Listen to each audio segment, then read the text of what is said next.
নমস্কার, ভালো আছেন তো সবাই?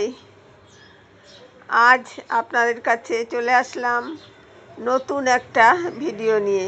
সবাইকে স্বাগত এনজয় উইথ রিনিতে। যার যা ক্ষমতা সেই অনুযায়ী কাজ নাও, যার যা অভাব তা মেটাও। কিন্তু মানুষের অভাবটা কি শুধু থাকা, খাওয়া পড়া আর চিকিৎসার? মানুষটা কি শুধুই স্থূলদেহ, যা দেখা যায় না, ইন্দ্রিয়গ্রাহ্য নয়?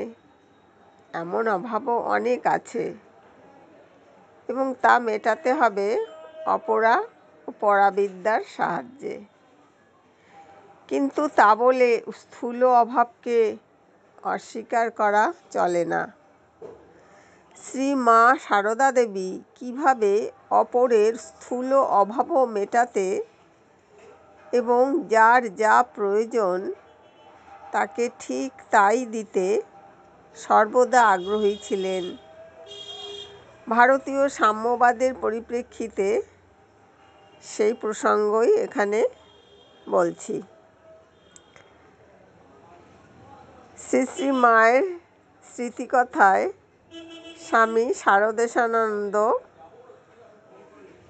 নিজে লিখেছেন যে নিজে যে সকল বস্ত্রাদি ব্যবহার করিতেন শ্রীমা, তা সাধারণ মধ্যবিত্ত লোকেরই উপযোগী, এবং যতদিন ব্যবহার করা চলত তা ত্যাগ করতেন না।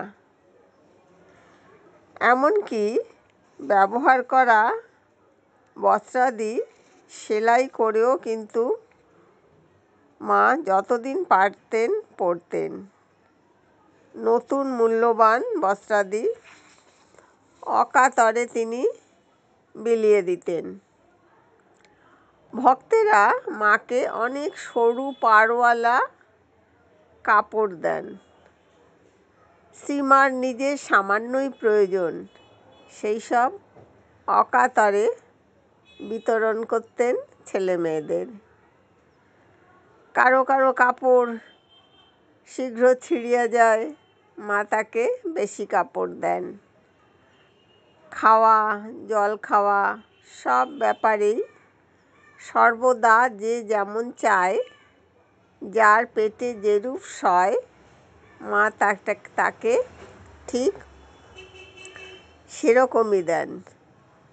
কি আশ্চর্য তীক্ষ্ণ দৃষ্টি ছিল মার, ভেবে অবাক হই।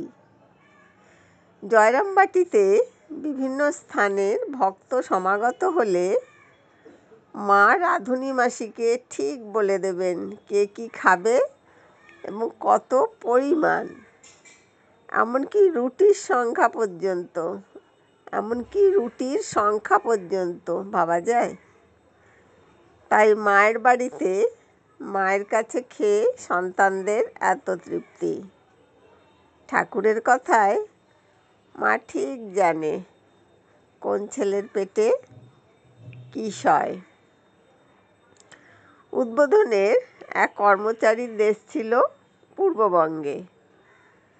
তার বাড়িঘর পদ্মার জলে ভেসে যায়।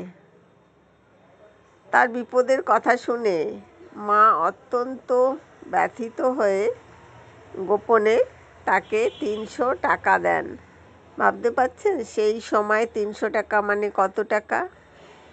মায়ের সেই অর্থ সাহায্যে তিনি দেশে গিয়ে নতুন জমি কিনে আত্মীয় স্বজনদের থাকার ব্যবস্থা করে আবার উদ্বোধনে ফিরে আসেন। ৬০-৭০ বছর আগে ৩০০ টাকার মূল্য কিন্তু কম ছিল না। আর শ্রী শ্রী মার নিজের কী বা সঙ্গতি ছিল, তবু তিনি এতটা করেছিলেন। এইরূপ কত বিচিত্র ঘটনা যে উদ্বোধনে ঘটত তার ইয়ত্তা নেই। স্বামী শারদেশানন্দ শ্রী শ্রী মায়ের স্মৃতিকথায় এরকম অনেক ঘটনারই উল্লেখ করেছেন। তেমনি যার যা ক্ষমতা, যে যতটুকু পারে মা তাকে ততটুকুই কাজ দিতেন। শ্রীরামকৃষ্ণ শিষ্য রামচন্দ্র দত্তের গৃহভৃত্য লাটু চলে আসেন শ্রীরামকৃষ্ণদেবের কাছে। শ্রীরামকৃষ্ণদেব শ্রী শ্রী মাকে বলেন, এ ছেলেটি বেশ শুদ্ধ সত্য, তোমার যখন যা প্রয়োজন হবে একে বলো, এ করে দেবে। লাটু মাকে গৃহস্থালির কাজকর্মে সাহায্য করতেন, কিন্তু শ্রীরামকৃষ্ণদেবের ভাষায় লাটু চড়েই রয়েছে, মানে সর্বদা ভাবেতে রয়েছে, ক্রমে লীন হবার্য। অনেক পরের ঘটনা, কিন্তু যে ভাব তন্ময়তা লাটুকে পেয়ে বসেছিল তার বিরাম ছিল না। তাই একদিন যখন শ্রী শ্রী মা লাটুকে বাজার করে আনতে বললেন, লাটু উত্তর দিলেন, এখন আমি যেতে পারিব না, আমার এখন ওসব হাঙ্গামা পোয়াতে মন চায় না। মা বললেন, তোর গিয়ে কাজ নেই, থাক, তুই যোগিনকে ডেকে দে। শ্রীরামকৃষ্ণদেবও তার মানুষপুত্রের আধ্যাত্মিক অবস্থা লক্ষ্য করে বলছেন, রাখালের এমনি স্বভাব হয়ে দাঁড়াচ্ছে যে তাকে আমার জল দিতে হয়, সেবা করতে হয়, কিন্তু লাটু আমার সেবা করতে পারে না। লাটু কিংবা রাখালের এই যে অক্ষমতা, এটা প্রচলিত কোনো বৈজ্ঞানিক সমাজতন্ত্রবাদ দিয়ে বোঝা যায় না। মানুষ তো শুধু রক্ত মাংসের শরীর নয়, তার বাইরেও আছে তার মন, বুদ্ধি, এসবেরও ঊর্ধ্বে আছে তার একটি সত্তা, আর এই সবগুলো নিয়েই একটি মানুষ।